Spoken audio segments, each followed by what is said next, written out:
So I'm going to admit all, and we can just continue to chat in front of people, as it were.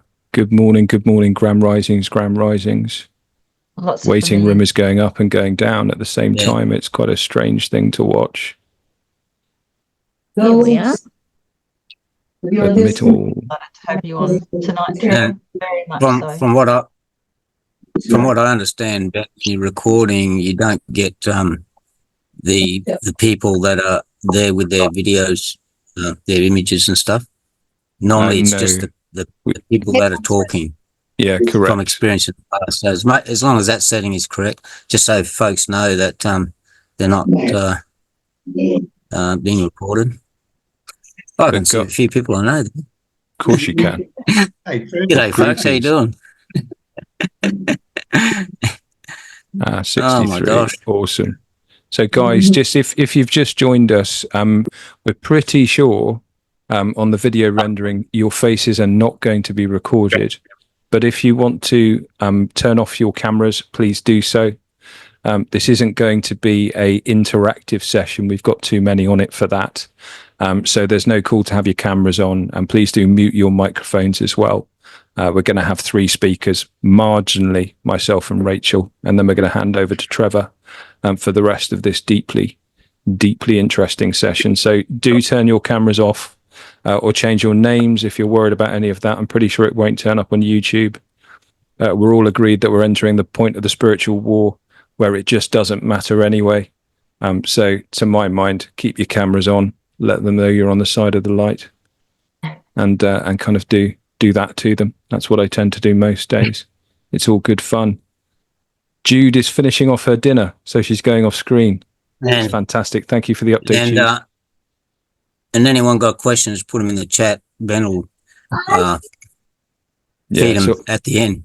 So I will do my best talk show host impression, as long as they're not rude and they don't have poopy language in. And please no potty mouthing on the chat. I will. That will make me sad because I don't know how to deal with potty mouths. I'm joking. I've got a 3.5-year-old daughter. She's just learnt the word poop. It's fantastic. And she'll learn more because she's got me as a father. Right, we've reached my target here, so we're going to start. We are recording now. So as I said, please do turn off your screens if you're at all worried about being identified by the Chinese intelligence services, the Vatican, or whoever, or worse than that, YouTube and big tech. So my name is Ben Hawkes. I'm one of the co-founders of the Lay Love Down movement, and I'm delighted to have with me here Rachel Vaughan, the other co-founder, and frankly the clever one and driving force of it. And we've got Trevor Wie as well, who's going to do a session with us on intuitive sensing. I just wanted to give you an update on what we're up to here at Lay Love Down. At the moment, we're working to answer 2 questions. The big 2 questions that we get asked in emails, Facebook comments, YouTube comments, etc., etc. Please do mute your microphone if that's okay. What you're saying is wonderful. Actually, I can't work out what you're saying. It's just indiscriminate noise. But it's going to be a lot easier if you do mute your microphone. So please do. Thank you. Bless you. Thank you, please. So the 2 questions that we get asked here all the time are, where are the ley lines? Where can I find them? And what do I do when I get there? So the first question, where are the ley lines? We're doing a lot of work behind the scenes to build a database on the back end of the Lay Love Down website, which will be a repository for all ley line information sightings from members and also from open source. So we've taken on a webmaster, the wonderful Cherie, who's currently working on that. And in a bombshell of synchronicity, a couple of days ago, we had a project manager who was rolled out. I won't say global because that'll probably get me in trouble. Earthbound, earth-wide projects in technology who's going to come on board and help us build this massive tool, which will help you guys find ley lines and do the work. And we've also got a call with a guy in Switzerland on Friday who already has a database of ley line and portal locations in the world. So there's a lot going on there. Now, the second question is, what do I do when I get there? And that's ultimately what this session is about today. So Trevor's been around since God was a boy. He'll introduce himself. And is that statement true? I'm not sure. Trevor will probably answer that. But he's going to answer the question, what to do when we get there. And what we're going to do is work that between me, Rachel, and Trev and others. We're going to work that into some sort of standard operating procedure for no marks and low lives and ignoramuses like me as to what we can do when we get on the ley lines, as opposed to just standing agog that the world is so wonderful and beautiful, which is generally what I do when I get there. So I'm going to hand over to Rachel to give a bit of an introduction to Trevor and to add a bit of, frankly, intelligence to what I've just said. So Rachel, over to you, my love. Thank you all for coming. Thank you for your attention. Thank you for your love. Thank you for intent. Let's do some great work. So Rachel, I'll hand over to you and I'll mute myself. Thank you, Ben. And I would have to say that Ben's actually the brains behind this, because I can go and talk about ley lines, but I could not set up the website and everything that he's doing, because he's the tech person behind all of the important stuff and getting these amazing people in to help and to basically, we can't just do it together. It's impossible. This has to be a big group effort. So we've got 2 people on board, which is brilliant. And we had a masterclass. Many of you would have watched that on the 13th of June. We were absolutely blessed to have Trevor Wie, come in at the end and share some of his wisdom, and it just blew everybody away. Trevor, I can't tell you how many people have contacted me either on socials or by email or through my course, just to say how much they are looking forward to speaking with you and hearing what you have to say. So I really appreciate you coming on. So Trevor is in the very high point of the Northern Territory, as far as I know. He has incredible wisdom. So what you're going to learn today is, I guess, original people's wisdom. I don't know what terminology to use, but I hope that's okay. And I'm just going to sit back and be as quiet as I can so I can learn as much as I possibly can. So again, if you can keep yourself muted, that would be very much appreciated. And I just want to say thank you to all the beautiful familiar faces that I can see. Thank you for being here. All right, Trevor, it's over to you. Thanks, Rachel and Ben, and welcome everybody. G'day. Some of these folks already know me, so anyway, I'm unable to see full screen of what I'm going to be showing behind me, so it may be, there might be a little bit of delays when I'm changing slides. For those that don't know me, I'm just going to do a really quick background to me, because I think it's probably important to some. I'm a non-bloodline adoptee lineal original person. That's just a long speak for anyone who's into formal stuff. How that happened, some of you may have seen on the website or another place how that happened. Father to me arrived in Darwin in 1946 in the undercarriage of a DC-3, almost dead, an illegal immigrant in the Keep Australia White policy, to be deported back to Indonesia. When he's out of hospital, everyone in Darwin said, no way. Trainee nurse, young Aboriginal girl, Arnie Jane Christopherson, adopted Dad blackfella way, as you would, look after someone who needs looking after. Got out of hospital, lived with the administrator of the Northern Territory. 3 years later, he took a posting to Egypt. He said the incoming administrator should not be encumbered with this issue of looking after this boy. They scrambled to get him into the community. Their sentiment was that he should be with people of skin colour to him. All the blackfella mob wanted to adopt him, but they were not people. They were flora and fauna. And Arnie Bertha Kibilo had married an Englishman around about that time, or at that time. And now she's not a flora or fauna, she's a person, because she's married to an Englishman. So she could sign a formal Westminster document of adoption. Mother to me, Caucasian. She was the only white person I saw on a daily basis until I went to primary school. And Dad being well loved, and we just walked through all the blackfella camps. Darwin in those days, it was bush pretty much where we were in the northern suburbs, and all the mob being brought from Isa to Alice to Broome to Darwin for mission business at Bagger Reserve, and they had all these bush camps, because we're in the missions. They're not allowed out at the missions, but when they go to Darwin, they're a little bit freer. So they had all these bush camps. So that's where I picked up a lot of the stuff. And then when I was 16 and 17, I had an elder out in the area, which is now referred to as Kakadu National Park, give me, he sat me down and he told me some things, and I had the out-of-body experience there, so I knew it was significant, though I didn't know what the significance was. At any rate, what he had done is he had transferred some law to me. Not everyone gets all law, so it's hierarchy. You get mob learn this bit of law, or mob keep this bit of law, or right lineage keep this bit of law, and so everyone's working together as it should be. No, you may have had veto on some issues if, or power veto on some issues if it was, warranted, but generally they will all work together. Anyway, so I was 6 years of age when I was first cognitive of the sentient ability that I had, and I still remember what happened very, very well. And then after that, I just built, and I've been doing knowledge transfer, or engaged in knowledge transfer, since 2000, with natural law and the original people social psychology system, and also convening intuitive sensing workshops, because intuitive sensing is a very important part of beingness. In other words, more than your 5 waking senses. I had a list of around about 23 that went to 27. Another lady on Rachel's telegram there just said she got one with, I think it was 33. And they're the physical senses we're talking about. So you got more than the 5 waking senses in the physical realm. And then there's the other ones that science were unable to study for a long, long time. The ancients knew about them, but we're talking about modern science here. And they're the intuitive senses, although they are being studied to some degree now with an Institute of Noetic Sciences. So that's ions. So they're mob that get into that sort of stuff.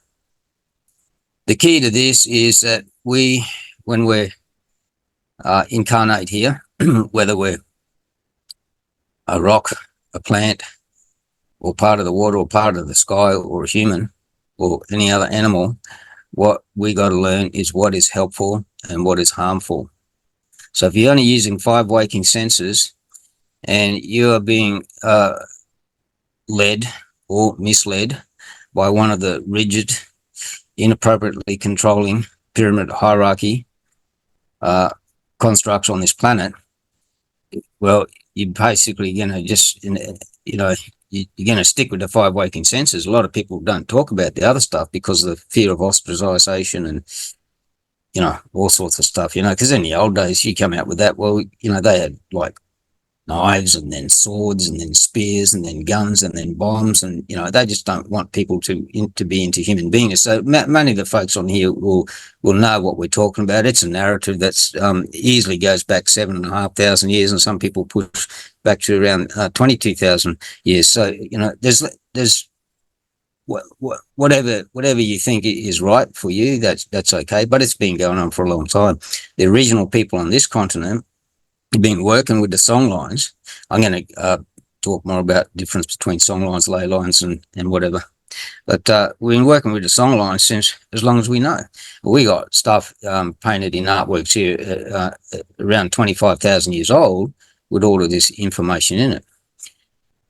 I think Michael Tellinger in South Africa got something there where these mob already know about, the plasma inside you and all the rest of it. And so those mob over there, I think they put a 12,000 year date on that. But anyway, a lot of native cultures know what's going on in terms of human beingness. And it's about staying safe in the physical environment. And it's about being aware that while we're here, we are only in this 3rd dimension, and there are other facets. This is only one facet, actually, of greater consciousness to us.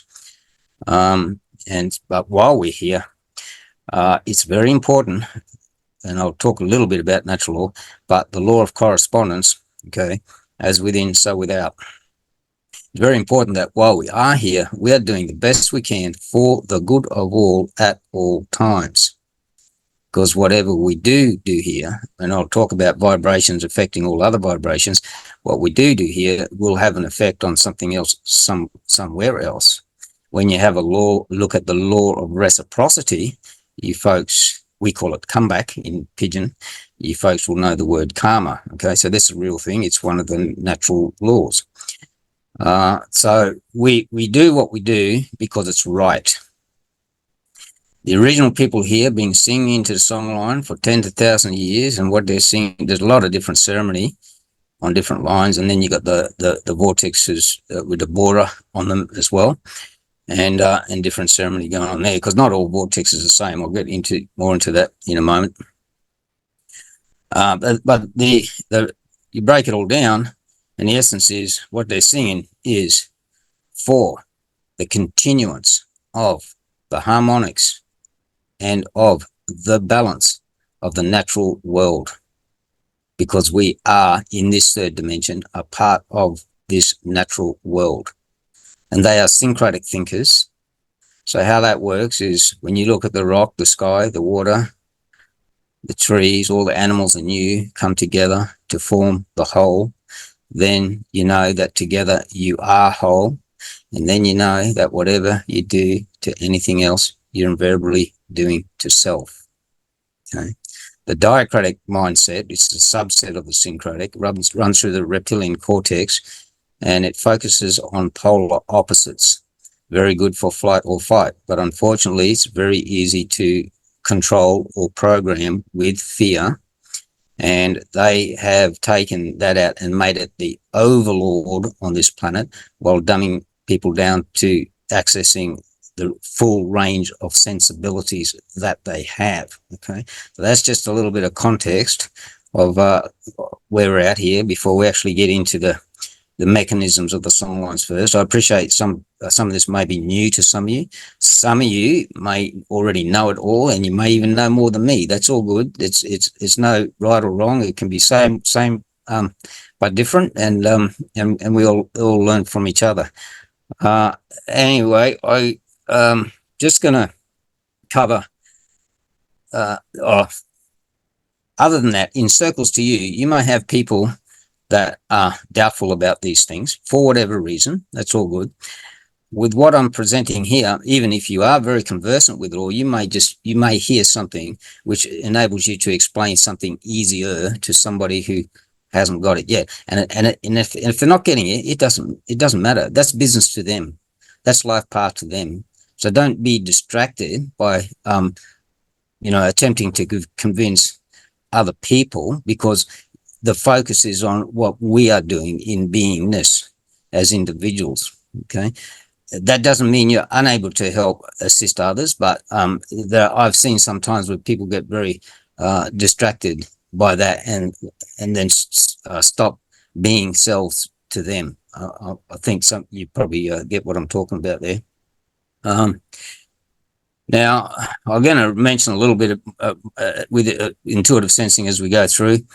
This is not an intuitive sensing session per se. On country, they go for around about 4 hours after a previous day of doing all the intro stuff, theory stuff, and online I do them 3 by 2 hour sessions. And again, a lot of people already know the stuff. It's all good. So that's going to be, a pretty clinical presentation, though I will be putting in some anecdotal stories that are experiences to me. No point telling somebody else's stories. Now, there are energy shifts at the moment, and all ancient cultures knew it was coming in this period of time. There's a whole lot of different narratives out there. What's going to happen? If you ask me, I don't know. Okay, I just observe, because that's blackfellow way. Just observe. We got this expression I grew up with. It's all just business. Just watch that fella. The minute you chase that fella, you might get other business you didn't want. And I read other stories about gurus and things saying really long stories, and at the end, you get it. You just observe. But I love the blackfellow expression. In a very short phrase, they're telling you, 1, just observe, and 2, the reasons why. Anyway, I'm sure you appreciate what I'm saying there. You might get business that you didn't want. So these energy changes are coming through. Are affecting ability to tap into the greater range of sensibilities for a lot of people that hadn't been in this groove previous. And for those who have already been in it, has taken their acuity level upwards or expanded it. Okay, I'm going to give an example in a moment of something that happened to me last year. So the thing is that younger people, they don't have to be younger, but often it is younger people, and they're coming and they're going, oh, this is happening, this is happening. They can be a little bit disconcerted or unsure of selves to them. Are they hallucinating or whatever? So as long as you're not near 5G, there's less probability that you're being altered. I'm not going to put the previous two letters in there, but you will, hopefully you folks know what I'm talking about, that you're being altered. Yeah. And there's two letters that come before that. That's just my way of putting it. All right.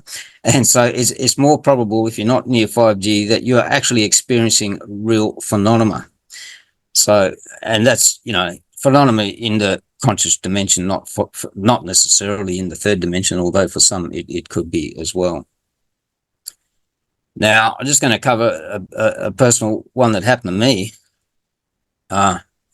last year, just to I don't know, just to, so it's more personal before I get into the really clinical stuff.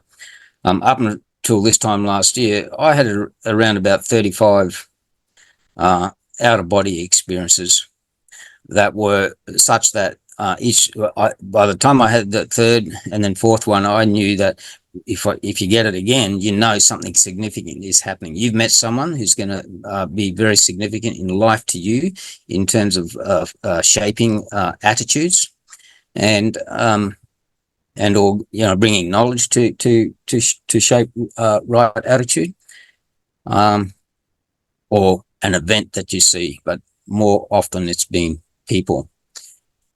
And I was very familiar with morphing vortexes. I'd taken probably around about 100 ready persons into these. By ready, I mean at a certain level. And we're going in there not for a party, a wow factor. We're going in there for experience, for realization, what can actually take place within the the realm of phenomena. I was trying to say phenomenological, but anyway, the realm of phenomena. And it's all, that's all about light interplay in that.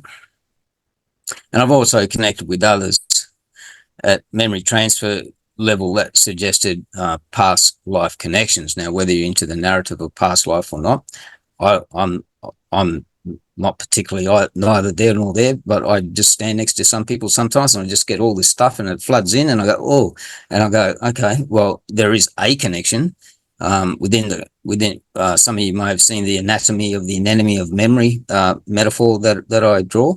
And basically you're going back down into core where all data is, and you're tapping into something, whether it is actually you in the past or you just tuned into that particular radio dial or not. That's a very, that's a very important thing about past life stuff. You don't always know if it's you or not, but then you have to go to intuition, not trying to second guess it with logic, just intuition. If it felt that it was, then it probably was. And again, you have to subscribe to the narrative of past life as well. So this time last year, I was in the company of two persons for around about 4 hours in total, maybe a bit more, briefly in the morning and about 3.5 hours in the afternoon, evening. And during this period with these two people, I had 30 out-of-body experiences accompanying size morphing and also a few downloads from the memory field. Okay. So, as I said before, around 35 up until this time last year. And now in a 4.5 hour period, I got like 30. And I remember them because as soon as I got home, I just write, and I had to get it all down. And even in the morning, I forgot this detail, forgot that detail, but I got the main things down. Okay. So, and another thing with this is that I spoke with a very close friend of mine who astral travels, not in his sleep. He's conscious, okay? He goes from New South Wales to Victoria. He rings a mob up from New South Wales and he says, and he tells them stuff. And they go, how do you know that? And he says, well, I was just there. Okay, now this is validated by the mob in Victoria and all the rest of it. But just to give you an idea what his capabilities are. And we had several discussions over time. And then with everything that we knew together collectively, I formed the hypothesis that the three toroidal fields of the three individuals combined to create a mobile morphing vortex was a hypothesis. 4 weeks ago, one fella, he just called me just before the Zoom started as well. He said, I became aware of these mob in Fitzroy Crossing or near Fitzroy Crossing, and they do that with intent. They using their core plasma field, and they're joining their toroidal fields together and creating this effect with intent. Well, what happened to me, there was no intent. The other persons I know that, I'm pretty sure they didn't get, that they because I was doing a natural law thing after dinner presentation, and I brought up the issue of out of body experiences and morphing, no change in the aura, they're just sort of listening. And then I was starting to get downloads with connecting to them. So I thought, okay, but I'm pretty sure they weren't getting it, but it doesn't matter. That's neither here nor there. Obviously, the experience for me. But the thing that really blew me away was there was no intent. It just happened. Like once I talked to this other fella 4 weeks ago and worked out that these mob do it with intent. Well, for me, it just happened. So that's an example of what I was referring to with the energy shifts. There are more things opening up for other people. So that's a personal example to me, and other, particularly younger people have been connecting with me and saying, oh, we've had this, or, what is this? No, that's all good. It's all good. And break it down into symbols and whatever. So, if you feel humbugged, I'm going to talk about this later. If you feel humbugged, get out of there. But if it doesn't feel like humbug, just observe. Okay. You're going to be learning something, hopefully. All right. And we've come into contact with a lot of folks on this continent who've connected with the originals from the past in the ether. So they're not actually standing there in the physical form, but they're standing there, and it's like you can just touch them and all the rest of it. And why I'm talking about this stuff is because it's relevant to the memory field and the song lines and the ley lines, because that's all connected. They're all the dots that are connected. Okay. So in the past, and if they're standing there, well, they're in the memory field, but they also know how at the spirit level, the greater consciousness level, how to project back in here to the third dimension. There are a lot of entities that can actually do that, but when these mob are doing it, the ones I'm talking about, they are beneficial. Again, if you feel there's malice, ill intent, well, just get out of there, because the intuition's telling you shouldn't be there. Okay. But at any rate, so all right, now I refer not to lineal time, so I use the term waypoint, and we're at a waypoint in this cycle, and this cycle has been going backwards and forwards. And I'm going to be using some terminologies that I just made up over the years, and you get people like Rory Duff and Michael Tellinger, for example. They're using all the electronic instruments, and they got different terms. And I'm not saying, one is right or wrong, but I may be using terms that don't actually correlate directly to terms they're using. But I have had a look at some of the stuff that they do, and where possible, I'll be as clear as possible where possible.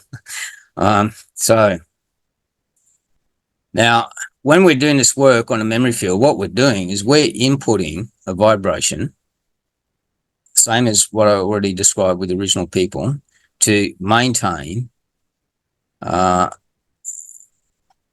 continuance of harmonics and balance. Okay, that all comes out of the principle of care.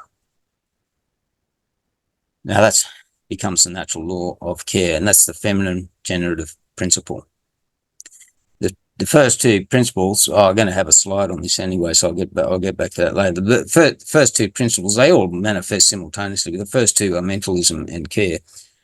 But at any rate, when we're doing this work, we're doing it with no expectations, and I'll bring that up again later. Okay, in other words, no ego expectations that there's going to be a specific outcome. We are doing this because it's right. Because we know about the law of reciprocity. We know about the law of correspondence. And we don't want to be putting humbug in there and getting the comeback. All these other mobs think they're going to be exempt because they got this thing that they develop secrets in plain sight. Well, hang on, you can tell people stuff and they don't get it. And you think, well, because they don't object, they consent. It's not the same thing because you've done it with deceit.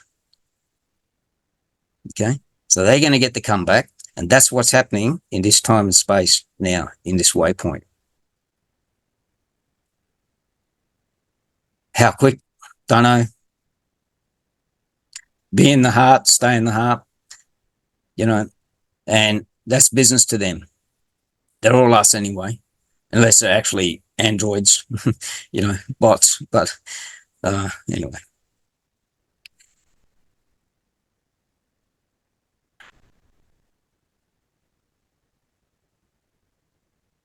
All right, I'm going to break this into 3 parts, and Rachel or Ben, you give me an indicator when I'm 15 minutes out, something like that, and I'll just row faster.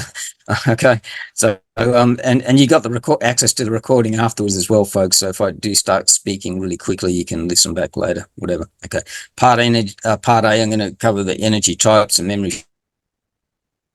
field, what it is, and information. Okay, part B, I'll be covering detect, decipher, decide, and safety. And efficacy. And part C, the songline intent, and particularly with the lay love down. That'll be very short because the picture will have already been drawn in part A and part B, pretty much. So with the energy, vibration, vibratory fields, they have amplitude, tone, frequency, couple other things. They're the main important things here. And we are immersed, we as human beings, or in the third dimension, anything in this third dimension, are immersed in 2 types of vibration: conscious vibration and physical vibration.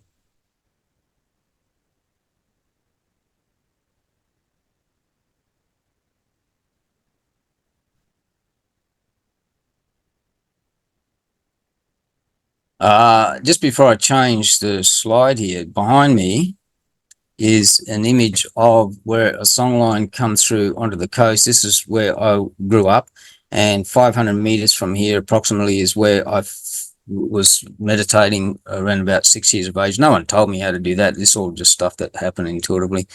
And then 40 years later, I was in a guy's place, and he pulled out this video and showed me fractal geometry. And I'm going, oh my gosh, that's all the stuff I saw while I was sitting on this songline, like 30 years before computers, or at least 20 years before computers. But Mandelbrot and all the fractal geometry stuff sort of, didn't get manifested digitally until a long time later. But anyway, that's the songline there. Now, this songline here are about 2.5 kilometers beyond this. Trevor, can I cut across you, buddy? I'm sorry to speak over you. Yeah. I've got you set up as host, but I don't think you're sharing your screen currently. So if you've got a slide you're referring to, we can't see it. So could you? No, I don't need to share screen. You don't. Okay, so you don't. I had said that to Rachel. Maybe, yeah. I don't need to share screen. No, fine. All right, buddy. Yeah? No dramas. Ignore me. I'll go back to silence. No, all good. All good. Okay, so about 2.5 kilometers from here, at this point, is where this songline joins into the main songline from Uluru through to Bali. And so this is where I do work. Okay, so when I'm putting intent into the songline, it's in this area here. Okay, so can you see that one now? The screen, the background screen for me? Sorry, Ben? Yes, we can. Sorry, buddy. So yeah, okay, yeah. So Trevor is being something. He's being something we call very clever. So if you want to pin him, if you pin him, he'll get bigger. So you get Big Trevor, and behind him you'll see all his slides. So he doesn't have to share his screen, because if we turn on share screen, the Chinese intelligence services have an absolute ball. So just pay attention to what. And people hijack it. They book in, and anyway, too long story. All right, I should have had this one at the beginning. We're acknowledging all ancestors and all societies that have acted as stewards to safeguard valuable knowledge for human beingness, and if you're in Australia, particularly for the acknowledgement of the original mob on country here, but wherever you are, mob, whether you're Celtic or not Native American or in Borneo or whatever, there's always been mob that have safeguarded knowledge, right knowledge. Okay. All right. You are free to be you. So within the auspices of morals and ethics, you're free to be you, and resetting the memory field. So this is where we're at the moment. They've been suppressing humanity and oppressing and suppressing. And the key is that we've always been putting stuff in the memory field. That songline, which I just showed a minute ago, if you come to Darwin, it's the happiest place in town. Everyone goes there, walks their kids, plays their kids, come watch sunset, sunrise. And because we've been singing that and keeping it clean, okay? And you will get places that there's so much dross in it, and I'll be covering them later, that you might not want to work directly nearby. You might want to move further down the line, and I'll cover more of that in a minute. Resetting memory field. Natural law never changes. We did all that before. Now, information, they're all the data packets that go into the memory field. And I didn't put a one slide in here. I missed it, but I developed this thing it's a story I called the anatomy of the anemone of memory. Because one guy asked me one day, what did I think about this past life stuff? I said, I had no idea. But like within 3 seconds, I said, oh, and I drew this picture on the ground of a sea anemone. And I said, there's all these sensory tips at the end of each tentacle. That's you. You have an experience. The data goes down the tentacle into the core, and from every other tentacle, same thing. And plus data transfers from sensory tip to sensory tip back and forwards as well. So this core, because for Aboriginal mob, it's all internal, okay? There's no looking outward for sabership or any of this stuff. It's the social psychology system is promoting the development of the greatest self-control that you can for each individual to contribute to hierarchy within the group, and that gives you self-governance, self-realization, self-efficacy, self-agency, self-dependency, and all these things that are appropriate to self. Anyway, so the information there going down to core, and when I said before, you may go down into core, and if you're not really knowing what you want to tune into or whatever, you could tune in into anything that's not necessarily relative to you. But this is also another way of how certain aspects of intuition work, because you've got all different layers to the aura as well, and you have intuitive feeds through those. I'll get more into the body stuff in a minute. The detect, decipher, and decide. Now, because the laws, the natural laws, they come up simultaneously, and there's probably a couple more there, and then the secondary laws, but there's 2 very principal ones: mentalism and care. As sound causes form. Okay, mentalism is, as growing up, I learned that through stories. That why I'm getting into early teens, I'm putting English words onto what they're telling me, and I came up with detect, decipher, decide. Then it wasn't 2019 that I come across this guy doing a presentation, and he's using the term mentalism. I thought it was pretty easy to say. So anyway, so I've been using that. But what, detect, you become aware of something, you've detected it. Then you got to decipher it. That's mindfulness. You got to categorize it. So that you can apply conscious intent, know what to do about it. Okay, so some people say consciousness or mindfulness or awareness, and they sort of lump it all into one thing. But the Aboriginal way was clear: detect, decipher, decide. Quite amusing, when elders are going, "Hey, that's the detection. What, that fella? That's the deciphering. Ah, he's all right. That's the deciding." Okay, so you learn those anyway. The care. If you got an article that comes into being, and it can't come into being unless there's a memory field, which we're going to cover in a moment, but an article that comes there, and it's going to detect, decipher, decide. Why? Because you've got the attitude of care. So you've got mentalism, but you've got the attitude there. So, and that's actually a principle which becomes a law. Because if you didn't care, you didn't need to detect, decipher, or decide. and the care is the feminine generative principle. Don't know whether I explained that too well, but I hope you watch it back again later and hopefully you get it. So all memory has the ability to affect anything else that comes after to some degree or another. So when I'm talking about some of the sites, I'm going to get back to that one.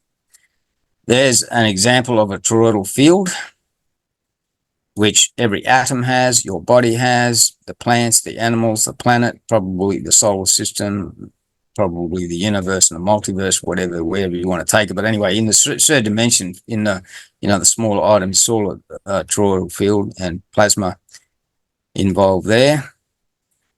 So the toroidal field and the memory field is where data storage is, the information, the packets of data that form syntaxes that cause something to come into form. And in the Earth system, the toroidal field, we look at telluric currents and the skeletal system and the fluid system. I'm going a bit fast here, but I'm going to get into the detail of these as we go, okay? So some of you will be aware of this. This is available on the web. What's that called there? The Higgs. Oh, no, that's the Becker-Hagens one, okay? So there's a couple of different versions of them, but I refer to this as the skeletal system of the songline stuff, ley lines, dragon lines, because they're straight lines. You can get a add-on for GE, and there's Australia. So you see where the nodes are on that other one, the black and white one, and you see in Australia there's one node will pin a pound. You see all those lines come together? That's the only node on the Australian continent. And then above, up near New Guinea there, you got another node, then out to, the west and out to the east, etc. Okay. So you can put this on GE and you can zoom around and find out some really interesting things in area where you are. I don't have the link or the name for this. And someone told me they attempted to put this on their system a couple of years ago and they couldn't get the link to work. But, and I've actually got it on an old computer, which the battery's dead, and I've got to have the fan on it so that it doesn't die, blow up on me and everything else. So I'm unable to use it at the moment, but I use the standard GE and I just look, and what I'm looking for is topography, and a topography going to tell you a lot about where major vortexes are anyway. So I'm going to come more into that later. So vortex is a form where you got lines of energy come together. Can be two lines crossing or can be multiple lines coming crossing. So, like there's a confluence and then you get a vortex. Okay. There are many different types of vortexes.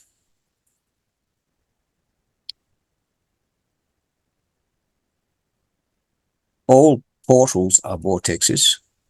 Not all vortexes are portals. Just want to point that out because I see in some of the chats there, people are asking questions or talking about certain things. At any rate, at the least, that's how we use the term here, the English term here for us mob, right?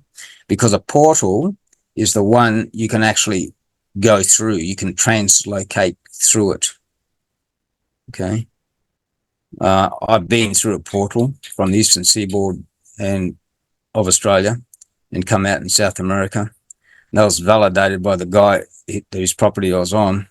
He knew it was there, he told me to go in, on the spring equinox or whatever. So I did, and he's saying keep going, and I said no, I've gone far enough. I came back out and I described to him what I saw, and he goes, oh, and he goes up into his attic. This is in a rural, remote, bush place, right? He goes up to the attic, rummages through all his photos, and he pulls out this photo, and because I drew what I saw on a piece of paper and explaining it to him, and he pulls out this photo, it's almost the exact same angle of this photo that he took where they don't take you.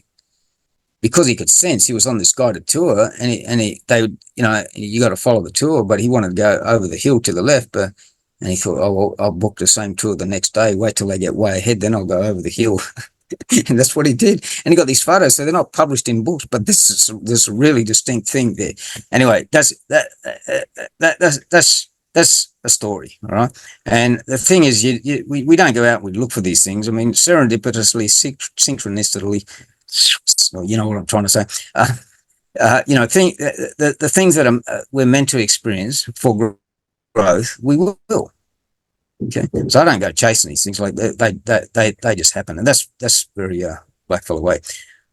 Anyway, we've got a lot of different vortexes. The morphing vortexes I mentioned earlier, which I've taken a lot of people into in the Eastern Seaboard, quite a few people, so that they can experience that morphing is a real thing. And you look at some. I don't watch movies since around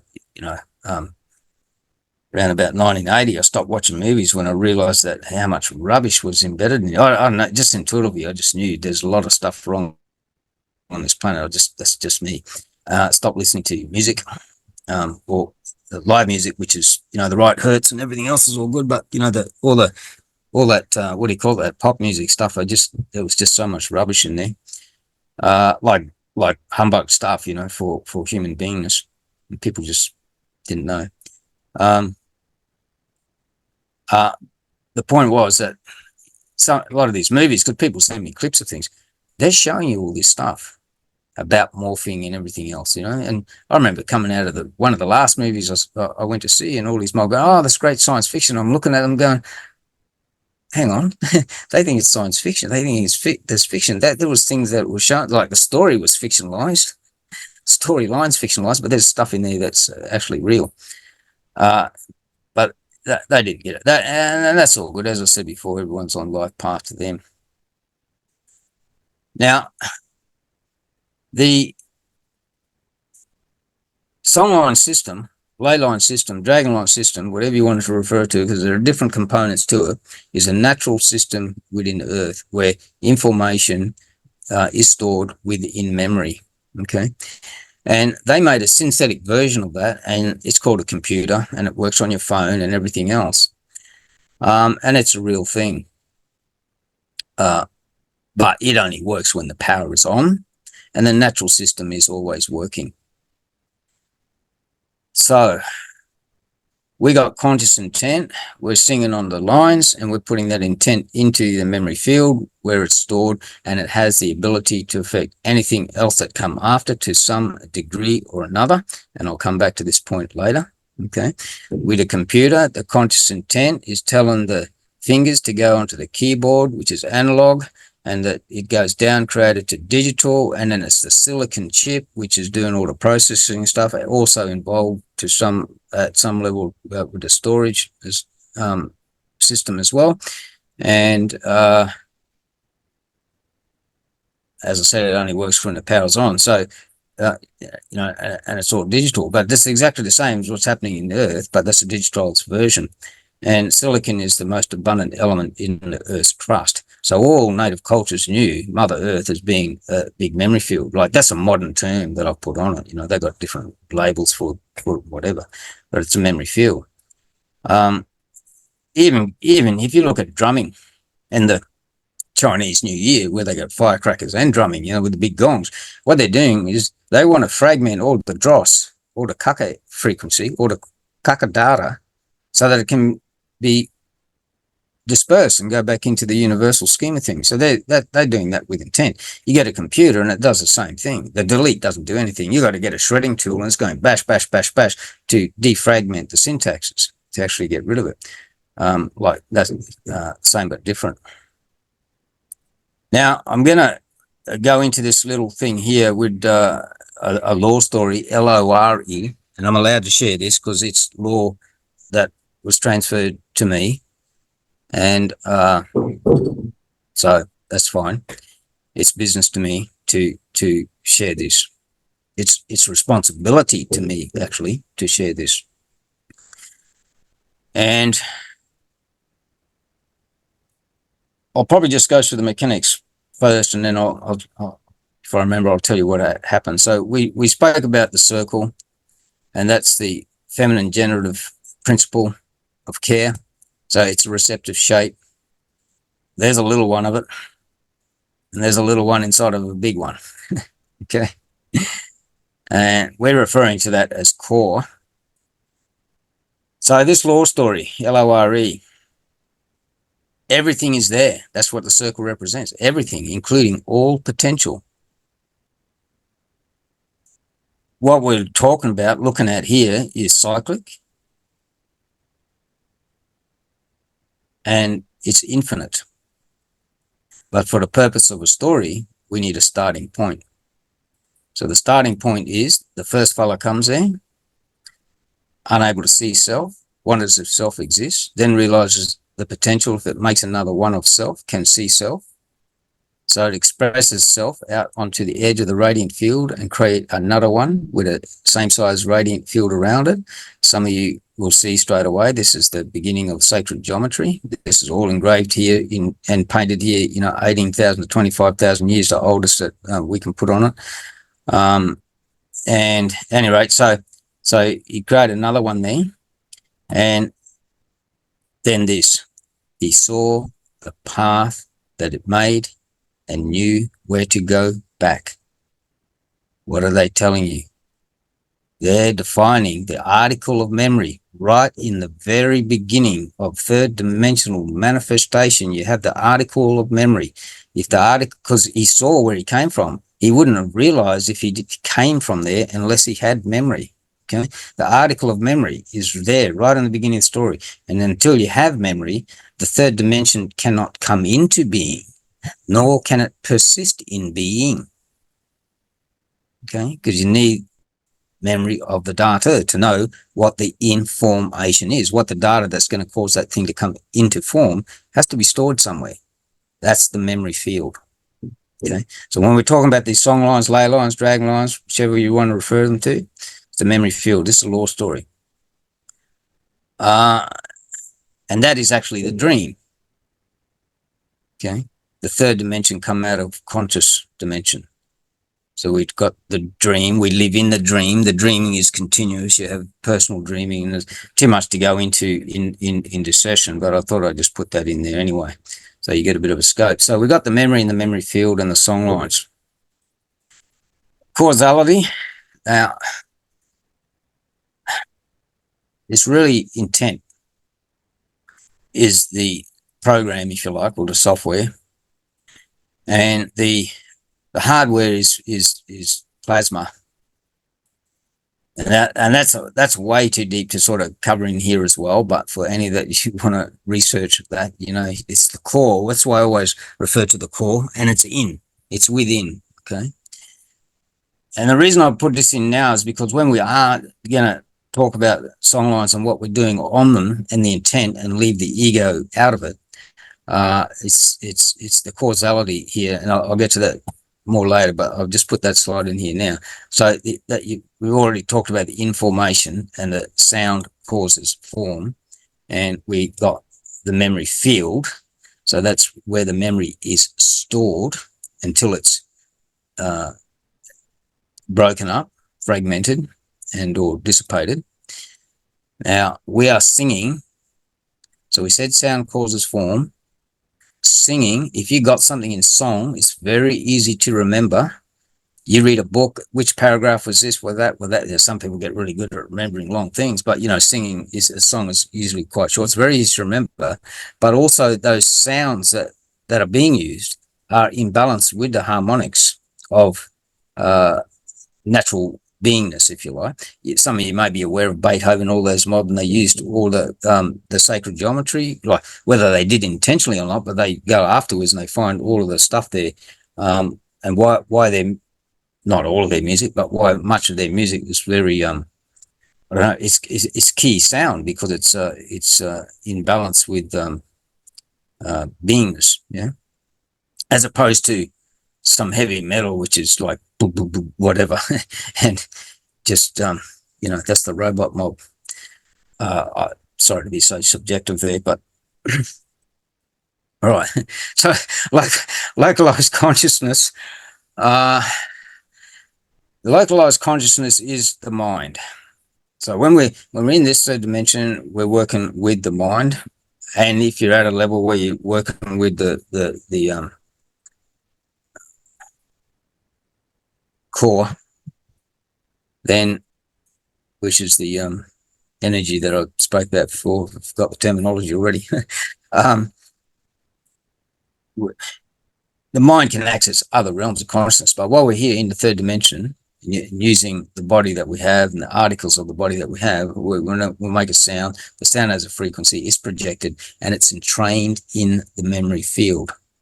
and it's easier to install that sound on vortexes, and that's why all ancient temples and major churches are built on vortexes. So the point is this: you put out an antenna, it will deposit anywhere in a third dimensional item because there's a resonant field there, which is a memory field for that item. Give you an example. You go to a second-hand shop and you can see a couch over in the corner. The closer you get to it, you go, oh, I don't like that. What are you picking up on? Okay, you're picking up on the dross, which is a memory field because it was a caca.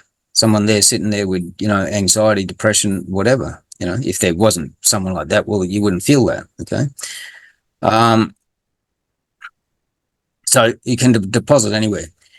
When I do intuitive sensing workshops online, I give people examples of how you can do this stuff. So if you're in an older type building that's been inhabited for many, many years, go near the front door where everybody exits to go to work. Okay. Go to the front door on the inside and feel what you feel. Everyone's going, oh shit, I've got to go back to work. And you just feel all the dross there. It's just like not all places, but I've been in so many places in Sydney, there's 60, 70-year-old buildings, apartment blocks, and you go near the front door and all you can feel is dross, but you walk from the other side and you don't really feel it, but it's inside. So it can be very, very localized in its effect. I'm making these points because when we get to actually singing on the ley lines, as you folks are referring to them, this can be important to some if you're not able to override it with the capacity of the mind. So you can sing anywhere. You sing on lines. It's easier to put the information into the memory field. And if you sing on top of a vortex, they are the easiest places. Okay? That's why, again, all temples and churches, ancient ones, are built on top of vortexes. And then they alter the frequency of mind. They create an alter to alter, spelled differently, very similar sound. Not all of them would have sort of realized that was going on, but some of them did for sure. Gosh, I went to one in France, south of Paris, slightly southeast, I think.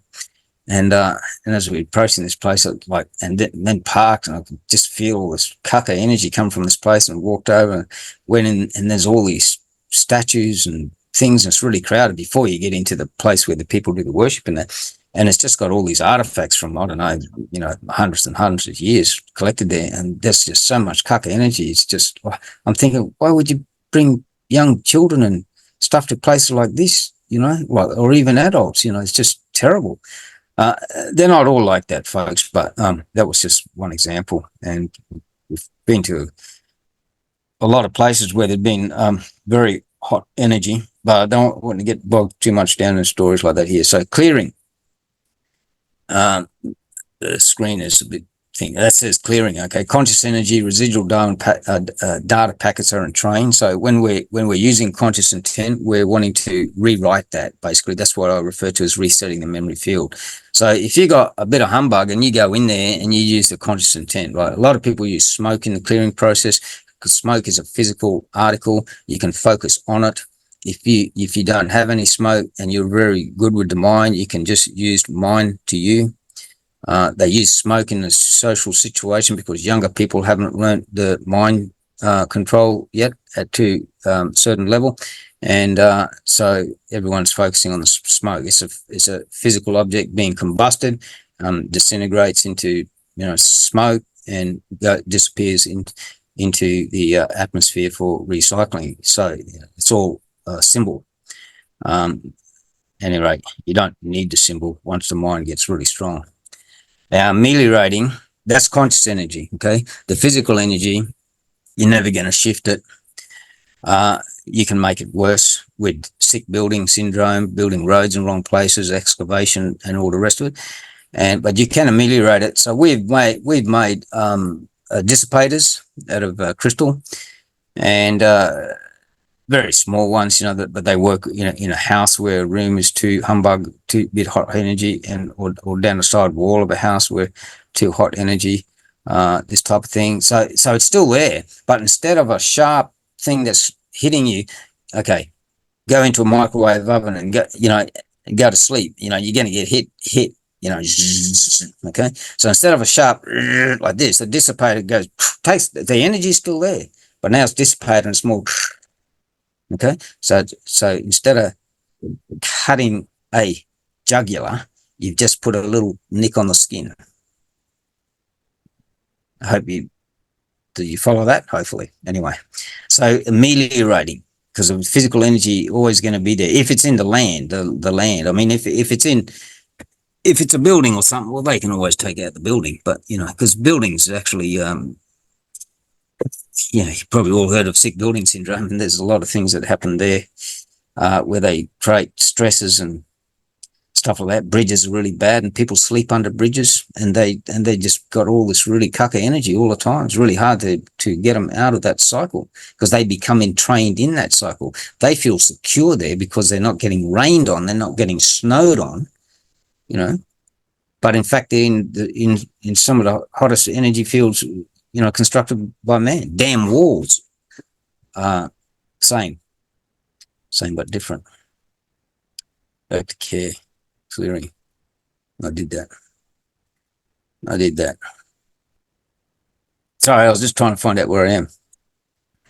Okay. Oh, planet Earth, folks. I'm still here. Just got to check the notes here. So another thing with these lines of energy,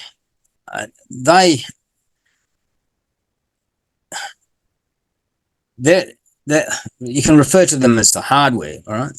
And then we program them with intent. So we want to be putting positive conscious intent in there, because what we've got to get rid of is all the humbug stuff that's been put in there for, you know, thousands of years by other mob. And we just do it because it's right? Whether, you know, anyway, that's how I do it. Now, with these lines of energy, there's a relationship between that fella and another fella. And the other fella is water. Okay.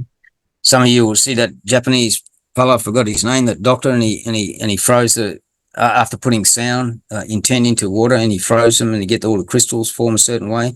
Put humbug in there, you get the crystals form a certain way. Kids in school, they got a plant and they project love that grows really well. Same plant, same conditions. They project hate and doesn't perform. All that type of stuff. Well, that's water holding the memory there.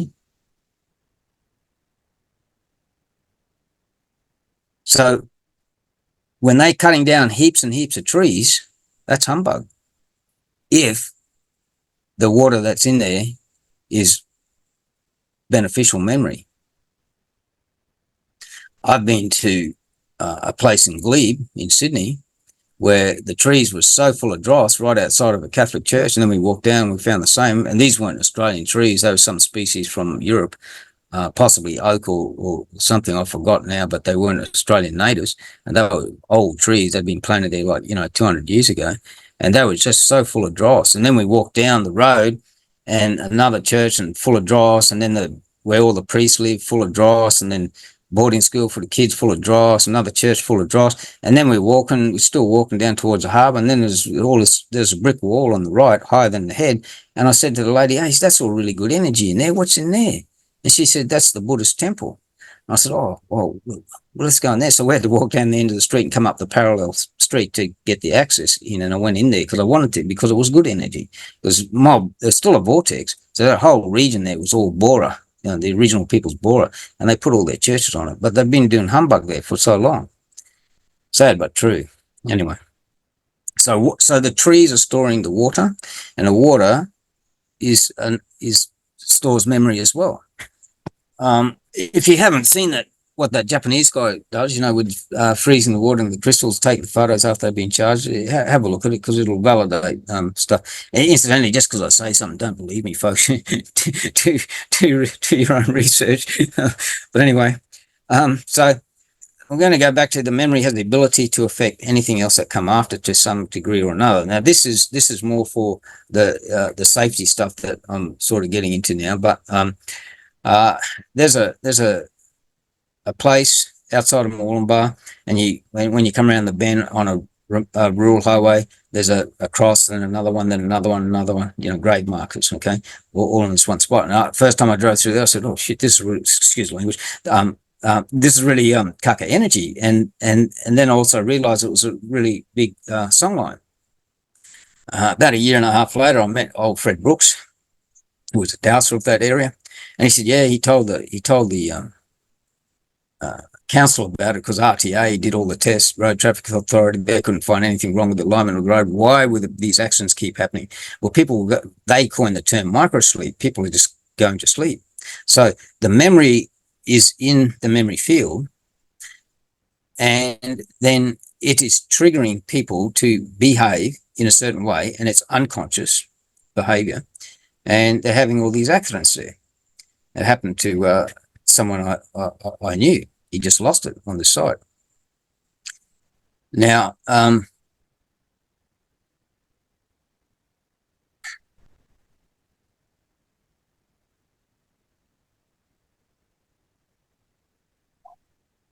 what happened was I worked out what happened there. There's because I saw it, because I sat on the memory field and I felt it. And the Europeans chased the Aboriginal mob, and they were gunning them down as they were going along the song line. They're following the song line because that's a safety thing for them. It's something they know, and they're going over to the range of hills on the other side of the small plain there, and they got them a lot of them in this area while they were crossing the plain. So you got all this dross there. Okay. Now the key to this is that it's in the memory field. Consider this to be like a barcode. Okay, a barcode is full of data. So you now have data in the memory field. If you go to the shop and the barcode is on paper, tin or plastic, where you can burn it, shred it, melt it, and you get rid of the data. They put the barcode over a scanner machine, and it reads it, and then it spits you out a bill because it knows what to do. So in other words, the information is in the code, the barcode, and the scanner is reading it. Well, body to you is a scanner, and you walk over the top of these things and you can get tripped unconsciously if you're not being alert, aware, mindful, and you can be tripped by these things because it's there. It's a code. It's already there. It's a trigger. It's an instruction, if you like. It's information for something to come into form. Anyway, so when we're working with some of these humbug spots, we got to be very mindful of protection to us. And if you're not of a level where you're prepared to take this stuff on, or just by happen chance you come into a site like this, and if it doesn't feel comfortable, opt out.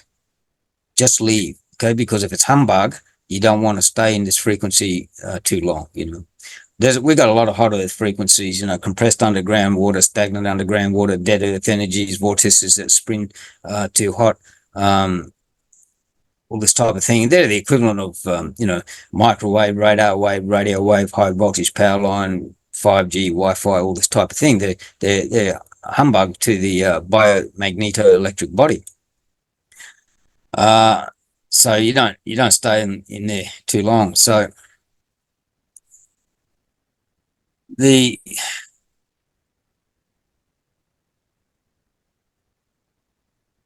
I'll just quickly, because this may help someone explain it to someone else later. When when everything's harmonic, you tend not to notice what the stimuli is unless it's you having a good time interacting with nature or another person. But there could be things in the environment that are not, not really coming into mindfulness as a specific, although it could be there. But when there's humbug, you get it. And I'm just going to make this little explanation of why it stands out. Okay. And you're detecting the boing, whether it's in the auric field or whether it's part of body to you. And I'm going to talk a little bit about that in a moment. You get a drum skin and you get all same size pebbles and you put them on there and you get a beat going. They're all happy fellas. They're all dancing together. And then you get one fella and you throw him in out of bed, what happens? Boing, he gets kicked out. Same like if you're two people on a trampoline, you come down at the wrong time, your knees end up in your chin. Okay. So you're detecting the boing. And that is what that's what you got to look out for. If it's all harmonic and everything, that's okay. But you just keep that awareness there for detecting the boing, then being mindful of how bad is that boing going to be, whether you should leave or whether you think you can work with it by fixing it with intent. Okay. And that's the conscious stuff. The physical stuff, you're not going to do anything unless you build a dissipator or whatever. You just don't want to sit on top of it. If you're inside a city and you got one hot energy over the top of another hot, it's really hot, all these different things combining, don't hang around, just leave. No point sitting there trying to work out what's what. Just get out of there, because it's humbug. Now, the other thing is that when we're doing this work, barefoot is best. In cold country, might be a bit difficult, more challenging anyway. Barefoot, connect with the ground. It's electrical current. Your body to use electrical, and all this stuff is electrical. Barefoot, clean pineal. Make sure you're not near any 5G. No fluoride, no aluminium, that sort of stuff. When I'm talking about the pineal.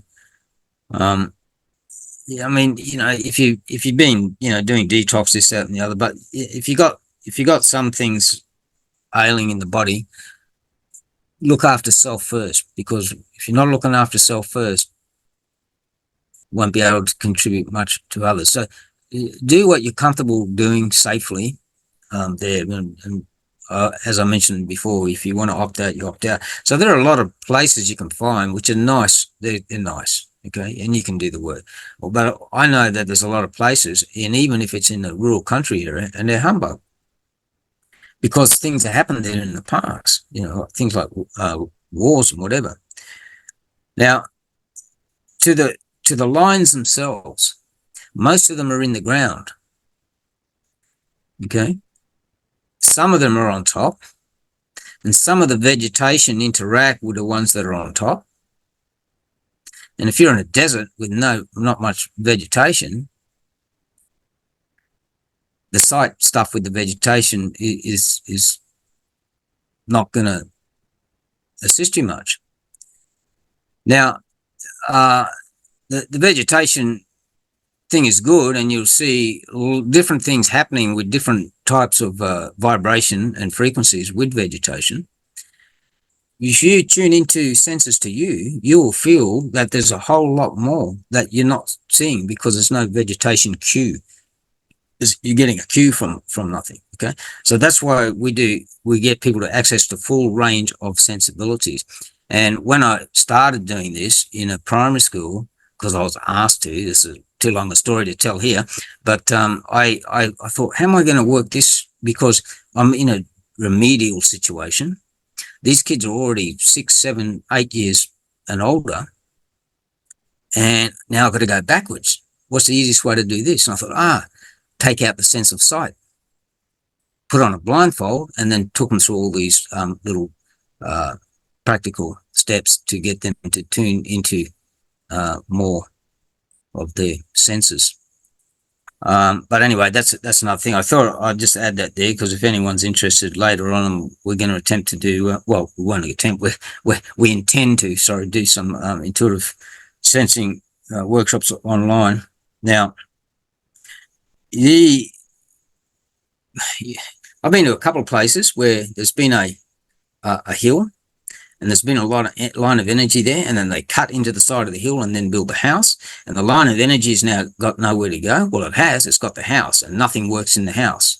Okay, it's like you take a copper wire and you cut out a piece of the copper wire, and the electricity is still going through. Well, if it's a strong enough current, it'll jump to the other side. Okay, but you put something else in there, and it'll also, especially if it's conductive, it can jump across to the other side.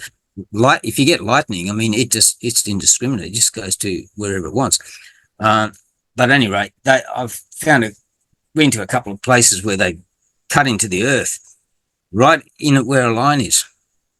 And I've been to places where I asked the people why they build there, and they said, because because it's different. It's nice. Can't you feel it? And then I realized that some people equate different with being nice, when in fact, the difference that they were feeling was really hot energy that we would not sleep on. It's not sit down country.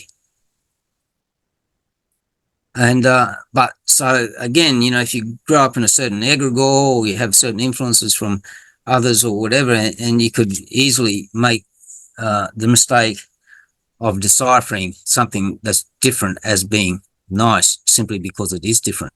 It was way too hot to sleep on. And I've been to several places like that where people could feel the vibration, they could feel the frequency, and that felt was good. But we never get asked to go anywhere unless there's a problem. And I tell people, don't tell me what the problem is, because I don't want to be cold reading. I'll just go and I'll ask you if I can go in this room, that room, and that. And in 2 incidents, as soon as we turn up, I saw the problem straight in front without even having to walk into the house. Anyway, all that and more. So when we get to the ley lines and that, there are some that do need more input from people like us, but only if you're ready to take on that level. Okay. I'm sure you all appreciate that people like Rachel has been taken a full on, I don't want to use this thing, but given that Ben was in the military, she has been taken on a full shore bombardment from the dark side. Okay. And if you're not prepared to do that, stay away from the really heavy stuff, even though there are some of us that know that it needs work. Now, when I go to these places that are a bit heavy and they've been using certain symbols and that, I turn away from looking at what they've already done unless I'm confident, because the symbols are a symbol. It's the same as the vibration, or the energy is an energy. It's a vibration. It's there for all to use, but it's whether you use it with love or whether you abuse it with, like these other mob are doing. Okay, so if the symbol's upside down or whatever, and they've deformed it, specifically, you can see they're doing cucker stuff. Well, then if you're not at a certain level, turn away from it. Do the work. Okay, always turn from right to left. I could not tell you why, but all mob here, everything we're doing is right to left. Even when we're smoking, starts and you go around to the left on that circle. Anyway, unfortunately, I'm unable to answer why in, scientific terms that makes sense. If someone in the audience knows, that's good. You can post this text later or whatever. But that's what we do, all right? From right to left. So if we got a room and there's a couch there, well, and you got to, change your direction to go around the crowds, you're still essentially going from right to left. Okay. Now, what else can we talk about here? Within the egregore, people have images that are from the conscious realm, and they may only ever be relegated to the conscious realm.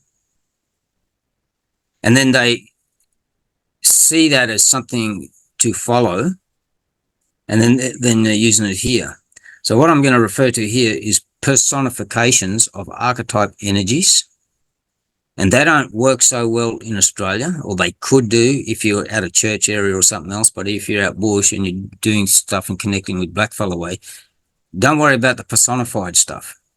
In other words, an archetype energy is turned into a person for purpose of story. And the reason that's done is because humans look out and they copy what they see when they're little.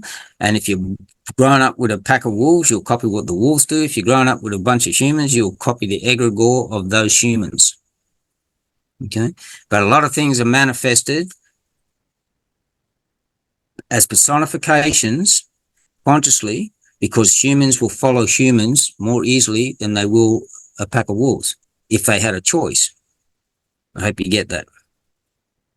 Okay, so personifications here, we're talking about all sorts of things that are included within religious frameworks.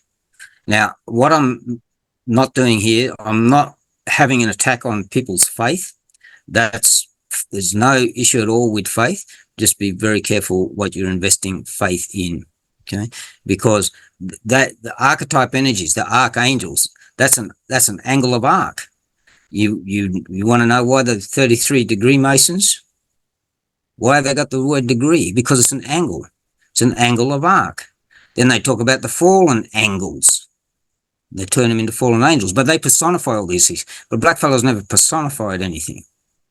You know, we're using animals and plants in war story and in personal dreaming and that to cover the issue of archetype energies, but not another human. But anyway, I just want to mention that because some of the folks here are international, and whatever you're happy with, but I just want to put that in for those mob here in Australia, because we've done a lot of work on country and with mob, and there's not a real lot happening with all these mob using this stuff from other religions, putting it into the lines, and then we get there and we play the sticks, and just stuff happens in front of us. Eagles appear overhead where eagles, accordingly to the locals, never seen there. Big sea turtles 10 meters away from us, according to the locals, don't exist there. Birds flying in patterns or sitting in patterns, which are giving us all sorts of clues to vibrational effect of causality. I mean, that's what we do. I don't know where I've got these things here. You know, like I think there's someone in the audience that tried to hide these from me one day. But anyway. Okay. The land has heard this. The land has heard this in Australia for tens of thousands of years. And if you're playing right way, it's always for introduction. Okay. Where you're introducing self. It is like permission. It's like asking for permission, but you're introducing self because you're saying that you're not a humbug. And so the only way you can play, okay, that's the sound coming out of there. But what's causing that sound? The heart. It's the heart mind. That's what you're putting out. And if the land feels that heart mind, you don't need any other personifications or all these things that are come together, because it's the self that's doing the work. You're not following anything else. Yeah, it's the self. The power of the self is so powerful, and we do this all the time. It's just second nature. Sorry for getting so excited, but I appreciate that some people know what I'm talking about, and other people probably think, oh, he's off with the fairies. But it's real. There's people in the audience here tonight I've seen. They've been on country with me, and when we're doing these sorts of things. So when you're singing the lines, that's the most important thing. Be you. Be in the heart and stay in the heart.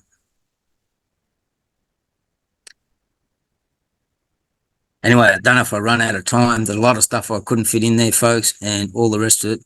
But I thought I would sort of, leave it at that and see if there's any questions or whatever.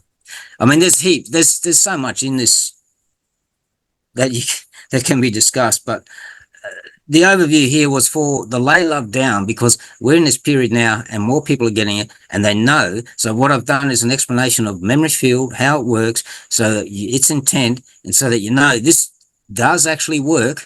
So doing the right thing, and we're doing the right thing because it's right, and that's it. Yeah. Trevor, thank you very much. Can you hear me okay? Yep. Yeah, that was mind-blowing. From a council estate boy in London, now in Bath, who until 4 years ago was working in the deep underbelly of the city of London, I can tell you that this is a window into an entirely new world. Thank you, sir. No, not sir. I'm not a slave, and neither are you.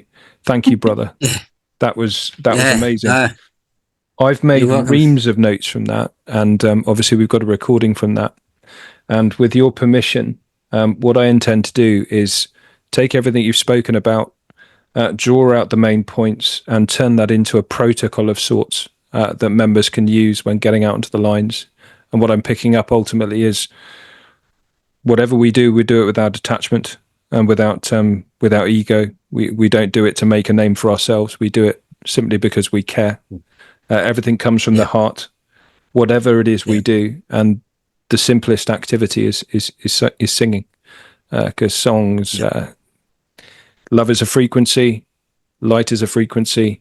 The lines are simply frequency. So we're singing back into that data field in order to corrupt what has been corrupted, to get rid of that data. We are elements of a defragmentation effort, which we're all going to have to get involved in to get rid of all this humbug. Humbug is now passed into nomenclature. Go on. Yeah. Could I say something there? Of course you can. Well, it will corrupt itself. We don't need to corrupt it. It will corrupt itself. It's already corrupted. All we're doing is we're overriding it strongly. Yeah. Because I'm very careful with words, cymatics, sound causes form and everything else. And there's all these intents and the like. So, I fully appreciate what you were saying, but for me personally, I thought I'd just add that in, that, we're overriding it with love. Yeah. Probably even overriding is too strong. Or forget it. They're their mob. That's their mob, which are us anyway, right? We're just going out there and we're just going to do love stuff. Sorry, I'm just getting carried away. No, mate. You should always interrupt me when you want to say something like that. So I've got a couple of questions here. We did say 11 o'clock is a hard stop. I don't care. So if anyone wants to stick around and listen, just stick around and listen. So the first question we've got is, what do you do when you live on a ley line or a song line or a dream line? Should you just move, or should you do something to ameliorate it, to deal with it, to live with it? Well, they're not all hot. There are some soft ones. I was mentioning to someone the other day. We go onto a cluster vortex from a very prominent site here in the eastern seaboard in Australia, and you see they got peckings and engravings and oodles of stuff in the rock. It takes you a long time to do all that pecking. It takes you a long time to do all that engraving. So that tells you the frequency there is not too hot to stay there for a long time. You go onto others and you see their meditation sites, and there's nothing engraved, there's nothing pecked, because it's that hot. You go in, you do the work, and you get out. And many of the vortexes that constitute the Bora grounds, they're quite hot. That's why the little kids are never allowed to go onto them. They're marked with rings and all the rest of it. So it depends on how hot it is, the frequency. And the other thing is that you go into some lines and they're very narrow, and you go into some and they're very wide. And we'd been into some. I had a video somewhere once. We were walking, and I said, "Hey, check this!" And it was like a wall. We got the edge of it. And it was that, and some are really diffuse. You're walking in, and over like 10 meters, you get the intensity gradually builds up. And this other one, it was just like a wall. You can actually put your hand on the edge of it. So there's all different types. So to answer that question, Ben, need to get it assessed. And if you've got this mob that use the modern meters and that, they can tell you pretty quickly anyway. The Gauss and all that sort of stuff. But if you're sensing it, you sense there is an issue, you get someone to come in to assess exactly where the issue is. Because we've had people who have bedrooms, and I said, don't put the baby there. Yeah. Wrong place. Put the baby on this side of the house. So that there's stuff going through the house, but where are you going to put the baby? Not where it's in the hottest place. Yeah. Put the baby on the other side. Okay. Yeah. And tell the kids, don't use that spot. And put plants there, or do other stuff. Put a dissipator there, or whatever. But don't sleep there. And that's if you're fortunate that it's only a very localized portion of the house that it's running through. But a friend was telling me yesterday, who lives in Dorset, which is quite dense with ley lines, that they had a property developer who removed a stone, which was a marker for a line. And someone from a local dowsing society came down and said, look, don't get rid of the stone, give it to me. So he took it into his garage and left it there with the point of putting it back somewhere closer at another time. And then they doused it, and they found that the ley line had moved in line with the stone. So the ley line now went through this guy's garage that he'd moved the stone to. Absolutely crazy. But what you're saying is all is not lost. It depends on the width of the line, the power of the line, whether it's got dark in it, in it. Yeah. But stuff can be done. Okay, brilliant. Yeah, just in addition to that, some lines can move a little. And if you think about like how a snake moves, it's a line of energy. There's still the points of where it's coming from, going to, energy flowing through. But they can oscillate. Now we've got a classic of this for those on the eastern seaboard. There's some of you here tonight that Cabrita Headland, I call it Cabrita Headland because that's what I refer to it as. There's a meditation vortex there that the whales are 1.5 K offshore. They come right in, woof, and then they go out again. And all the dolphins are always there. But the whales on migration, and there's other points along the eastern seaboard when we talk to the local mob too. Well, that meditation vortex oscillates. You go one day and the center's there. You go another day and it's there. And it's like a monthly thing. So one of the old timers there referred to it as a lunar vortex. So in other words, that's not a line, that's a vortex, but it oscillates. Okay. So there are a lot of little nuances and different things that are going on here. And, just work with what you know and work with others and build knowledge base of what's going on. But the key thing is, if it's frequency, feel for the heaviness, feel for the dross, feel for the boing. Know that you got to take care in those areas. If you feel that there's a line there, but there's no real heavy stuff or whatever, but the conscious imprint that you get entrained in lines, like I was talking about, they gave the example of the trees with the dross and the stuff with the accident sites and that, like you'll feel that, and you definitely don't want to stay there. But if you're not feeling anything really untoward, then it's probably, not too bad. But again, wouldn't put your house right on the top of it, because there's a matter of dose and there's a matter of overdose. And unless you really know what you're working with, you won't know unless you get someone come along with a modern technology meter and have a read of what's there. Yeah. Brilliant. So we were talking about kind of drills and skills earlier. So before say I go into a firefight or a training exercise, you make sure your helmet is properly seated, you make sure your weapon is oiled, you've got a round seated, you look in your magazine and make sure the rounds are in the back, you make sure your webbing's done on, you've got your boots tied up and all that kind of stuff before you go into a battle situation. So before you go onto a lay, what are the kind of things that you should be thinking about to get yourself ready and to react or protect yourself if there is bad energy there?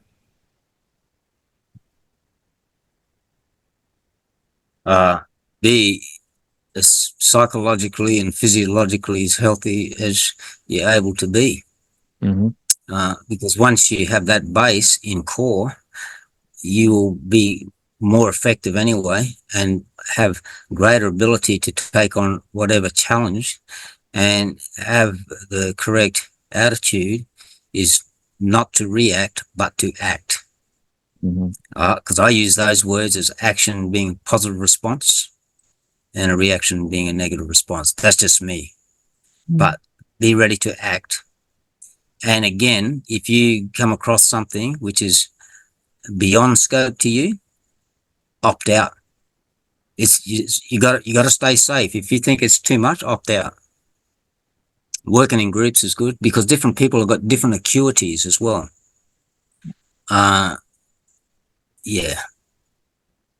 In on the hills, there's a phrase: if there's doubt, there is no doubt. Get off the mountain, and that's about following your intuition that you've gone too far. The weather's going to turn. It's not going to work out. So, what we're saying is, if you're in a situation where there is doubt, there is no doubt.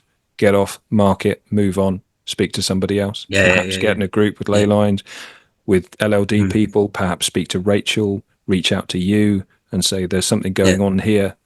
Let's do something about it," but don't do something about it yourself. Get out of there and live to fight another day, I suppose, is what we're saying. Yeah, different people are going to be at a different level of preparedness, Cool. So you mentioned earlier about them, but Thank you, sir. Sorry, I did it again. Thank you, mate, brother, dude. So you said earlier about there was a Google Earth thing that you were talking about. GE. I assume you meant Google Earth. Yeah. Were you referring to an add-on that you can get for Google Earth that will show you the locations of ley lines? Does that exist? Yeah. No, it's the oh gosh, it's the it's not. I think okay.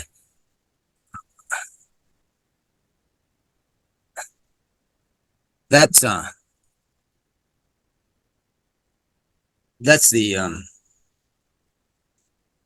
skeletal system. It's not going to show you all the vascular system. Yeah, look, John's got it. He's got it there on his. Yeah. Oh, So John, someone attempted to download it a couple of years ago and said it didn't work, and I don't know why. And as I said, the PC that I have it on, the laptop I have it on, is the battery looks like this. It looks like Sydney Harbour Bridge, and the technicians won't look at it. They said that could catch on fire at any time. So I have the fan on when I'm using it, and I haven't. Anyway, too long a story. John, if John is able to find the link, I somewhere deep in the archives, I will have the link for where that app is, or add-on, or whatever it's called.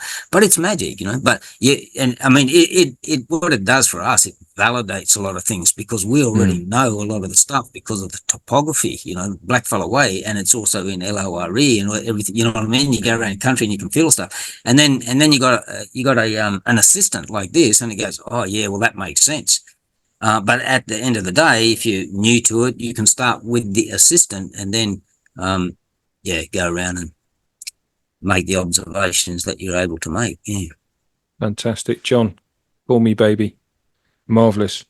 Somebody asked whether a safe distance from a 5G tower was around 1,000 kilometres, or to widen the question, what's a safe distance from a 5G tower from a Kate Perry Ultra perspective or a Britney Spears perspective, to make sure that we don't suddenly want to go into a primary school and start shooting people up? Sorry, bit of my dark humour there, but you know how it is. If that question is to me, the only thing I can say is that I'm not 100% sure. However, given that they put 5G towers in every 100 meters or so on some streets, it tells you that the distance, where it has an effect, is not that great. Now, I could be wrong with that. No, so yeah, but at any rate, the safest place to put them, okay, if they're the government, the demons or whatever, the safest place to put them for humans is nowhere. They don't have a place. I'm not sure they got that memo. They don't have a place. There's no business here for that. Yeah, we know what business they're into, but for us mob, there's no business for that. No, indeed. So the further away, the better. But I don't think the range is that great. And Rachel just verified that. Yeah, the range is not that great, and they do have to keep putting them in very close together. I liken it to DC, the difference between AC and DC current. They have to have all of these wires for DC. It's interesting as you were speaking, Trevor, and I've got to thank you again. That's just absolutely spectacular what you shared, because I was nodding my head to everything. There wasn't a single thing there that didn't make sense to me, and obviously I'm not a litmus test for any of this stuff, but I love the way that you present, because it's so easily understood. You have a gift for that. Some of what you were describing, I really feel that this production of computers and having the cloud and putting all this information into databases, it literally is, and I can see now the progression of it. For decades they've been working up to this, because they're trying to stop what's going to happen very soon with the harmonisation of the ley lines at the December period, where all of that information from the Akashic is then online for everybody. And I think they could see it coming, and they want to control all of the information that's available, but they can't. You can't overlay enough. I think maybe if they had rolled out the 5G sooner, maybe they would have made more of an effect. But I do see it all literally crumbling in very, very quick space of time, probably within 25 to 50 years. Yeah. What they've tried to put together is just going to fall apart. So thank you, because you joined some dots for me as you were speaking. It made a lot of sense. The comment you make about 5G and its power, I'll just get this out if that's okay, chap. When you start joining together geoengineering, chemtrails and heavy metals, you then join together fluoride, you then join together vaccines. It does show you that this has to be a effort with the human in the pincer, or the human in the center of the effort, because one of those limbs of the dark effort is so ineffectual that they all have to go together.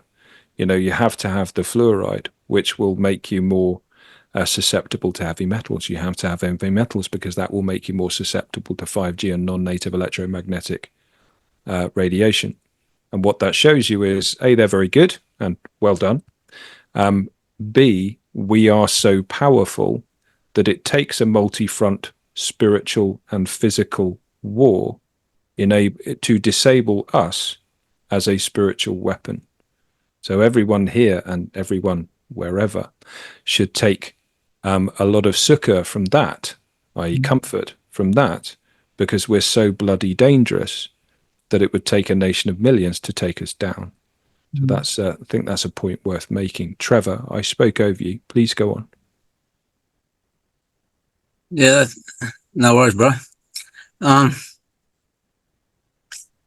With what Rachel was saying, I just wanted to be supportive in that you've got to apply the appropriate formative causality. So many times I see on these things, and I just stop reading them after time as soon as with a couple of words and go, no, because they're saying, oh, they're doing this and they're doing that. Well, they're not doing it. They are attempting to do it, and they have not succeeded yet. Okay, so putting out the appropriate formative causality, that's what they did with the music industry and the movie industry. They got billions, millions of minds putting out that vibration into the memory field. And so you end up creating it. So it kept going along, feeding the same monster as it grew and grew and grew. Fortunately, all the mob thousands of years ago already seen the demise of this, but it's a cycle too, apparently. I'm not going to go into that narrative, but at the moment, we're at this waypoint in this cycle where that stuff is going to collapse. However, if you don't apply the appropriate formative causality and be in the heart and stay in the heart, you could be, what do you call it? Collateral damage, using one of Ben's things, if you know what I mean. And look, I might not be here tomorrow. If I'm not here tomorrow, I'm not here. That's just the way it is. I'm going to be back there. So we do the best we can for the good of all while we're here. I just want to quickly share one thing with that formative causality here, is that when I did the presentations on the original people's social psychology system, one guy on tour, and he said something to me. He said, oh, yeah, but you might all do the same thing. He looked at me, no. I said, where are you from? Europe, eh? Yeah. Okay. I said, well, you got a lot of countries in Europe? Yeah. You got a lot of big cities in them countries? Yeah. All them countries, all them cities, they're all doing different things, but they're all doing the same thing. He's looking at me. Yeah. And then you got all these little villages? Yeah. And in all those places, you got all these families? Oh, yeah. Well, they're all doing different thing, but they're all doing the same thing. And he couldn't work it out. And I said, well, you see here, when we're saying some things up here, and then we're talking about Aboriginal mob down south, and you think that they're different. Well, they're not. They're different, but we're all doing the same thing. And he didn't get it. And I said to him, you know what the difference is? Over there, they're using money as a currency. It's a current. Energy got to flow from A to B. Money is the currency. Here, love is the currency. So we're all different, but we all got the same currency here on this continent, traditional way. Yeah. 100%. I'm not sure why I added that in, but I just thought I'd add that. Well, if you were moved to love is the only currency. Love, you can give it away and keep it at the same time. Yeah. It's shared, So much better than Bitcoin. So much better. You can protect it as well. So before we go, there's a chap here who's very insistent, and I respect that, brother. Colin K, who wanted just to come on and make a comment about protection. He refused to write it down. Colin, again, I respect it. So Colin, do you want to unmute yourself and say your piece, brother? And we'll comment back. It's not that I refused. It's just that I was building you up, Colin. I was turning you into a rebel dissident. So when you came on, people would be focused on your words. So take it with a positive intent. It's meant. Okay. Well, first of all, thank you. And thank you, Trevor and Rachel. This has been amazing. It's just what we all need. I've done a lot of work on sort of ley lines and things, and I've done a lot of work on dark energy, etc. And just to share something with other people as to what I do when I get anywhere near something like that. If you want to bail out, then bail out, as Trevor says. But I reckon that the safest way is to just connect, first of all, to the earth, however you see Mother Earth, connect to the divine, and make that connection through your heart and feel the energy of both coming into your heart. And I have always seen my heart as being my protection, because when we get that energy coming down from the divine, we suddenly realize that we are that divine being ourselves, and our vehicles of spiritual body, mental body, emotional body, and physical body are purely vehicles on this planet. And in order to purify them, we have to keep working on them. So all I'm saying is the heart. If you push out that love from your heart into your torus field, that is your protection. That's what I wanted to say. It's a useful way of working with it, I've found. I don't find suits of armor or bubbles any good. Yeah, I like it. Thank you for that. That was really worth saying. Thank you very much for your insistence that bordered on abuse, Colin. That was great. Good one. Good one, Colin. Excellent. Well, I think that's probably a reasonable place to leave it. Rachel, do you have any closing words? Well, I just want to thank you again, Trevor, because I know you actually go out and teach this, and you've done this for us for free, and I know it takes a lot of time and energy to do that, so I really do appreciate it. I know that you're so humble, and it's not because you want any attention, but I do want to just give people some of your links. I want to speak them. We'll definitely have them when we share the video. But I just want to let people know that if they want to contact Trevor, they can go to www.naturallaw, how you would expect it to be spelt, but with the LAW, -SWU.com. So that's Trevor's website. And he's also on Telegram, t.me/Trevor Wie, as you can see it spelt here. Because I think, we've got a lot to learn from you, Trevor. So I'd like people to be able to find you. Rachel, it's we. We, sorry, not why. We, sorry. Yeah, come on. When I'm in Germany, or I'm in Germany, and I'm Mr. Y, and I go, I don't know. Oh, sorry. When I'm in France, they say I'm Mr. Yes. I say, yeah, no worries. Knock, knock. Who's there? Doctor Who. This is terrible. Rachel, Rachel, I don't teach. I engage in knowledge transfer. Of course you do. Sorry. Absolutely. Yeah.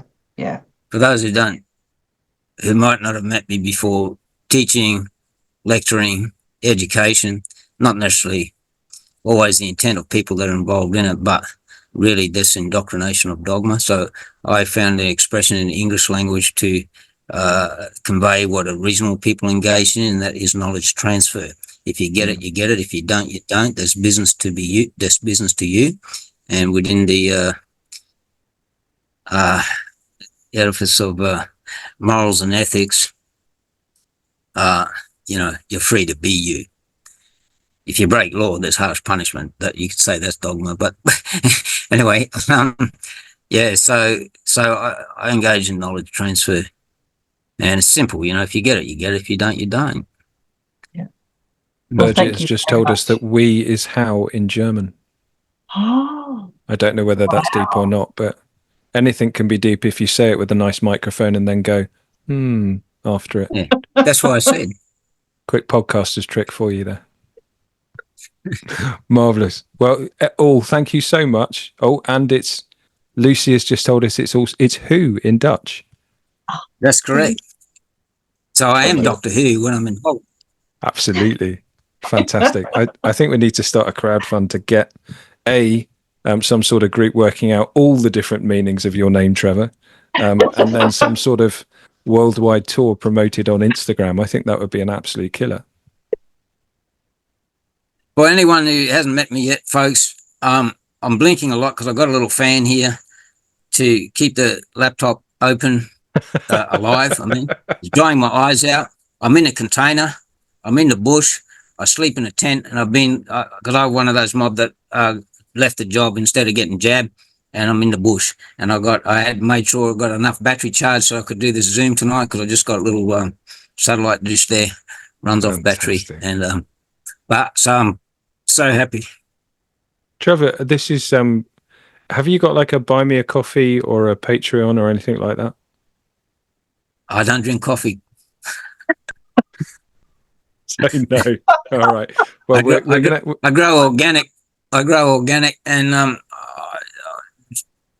very little to do with processed foods. The least, the better. And I connect with the bush here, you know. So, but no, to answer your question, I don't. Okay.